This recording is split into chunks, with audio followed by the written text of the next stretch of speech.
Pag-uusapan natin ngayon ay ang mga dapat gawin at age 60. Mag-subscribe na sa aming YouTube channel dahil dapat updated ka. Isyushera! Magandang araw po sa lahat. Ngayon po ay pag-uusapan natin ang mga dapat nating gawin at age 60. Pero bagong lahat, dapat at age 60, dapat mayroon tayong malinaw na purpose sa buhay natin. You have to redefine your purpose at age 60. Kasi bawat yugto ng buhay natin ay may katapat na purpose. I-identify mo ulit ang purpose mo. Yung purpose mo ngayong nasa 60s ka na ay iba sa mga purpose mo noong nasa 20s, 30s, 40s, 50s ka pa lang. Isa dapat sa mga purpose mo o isa sa adhikain mo sa iyong buhay ay happiness.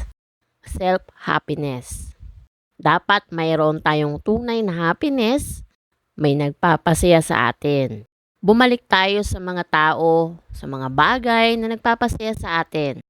Dapat maging masaya ka na sa huling chapter ng buhay mo.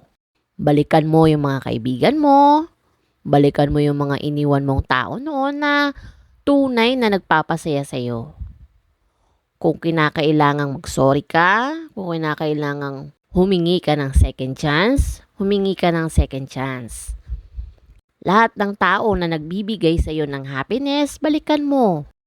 Sunod, balikan mo rin yung mga lugar na nagpapasaya sa iyo. Halimbawa, kung gusto mo sa province, tumira ka sa province. Kung masaya ka sa city, tumira ka sa city. Kung iniisip mo kung saan ka magre-retire, isipin mo kung saan ka magiging masaya. Balikan mo yung mga lugar kung saan ka magiging masaya. Nung mga nakaraang taon ng buhay mo, na-deprive ka sa happiness. Hindi mo nagawa yung mga bagay na makapagpapasaya sa iyo kasi gusto mong kumita ng pera. Kahit di makapagpapasaya sa iyo, ginawa mo noon. Pumunta ka sa lugar na yan kahit di ka masaya kasi kailangan mong kumita ng pera. Pero ngayon, bumalik ka sa lugar na dapat ay sasaya ka. At syempre, ang pinakamahalaga, maintain your good health. Dapat maging mapili na tayo sa mga kinakain natin. Maging mapili na rin tayo sa mga ginagawa natin. At maging mapili tayo sa mga pinoproblema natin. At age 60, hindi lahat ng tao, pangyayari, mga bagay sa paligid mo ay pinoproblema mo. Matuto tayong pumili ng iisipin. Dapat maging mapili ka sa mga problemang dapat mong isipin. Sana ay nakatulong sa iyo ang mga yan. Gawin kung ano ang makapagpapasaya sa iyo. Bumalik sa lugar na kung saan ka mas sasaya. At i-maintain ang iyong good health. At age 60, iyan ang mga dapat mo nang gawin. Ano ang inyong reaksyon patungkol dito?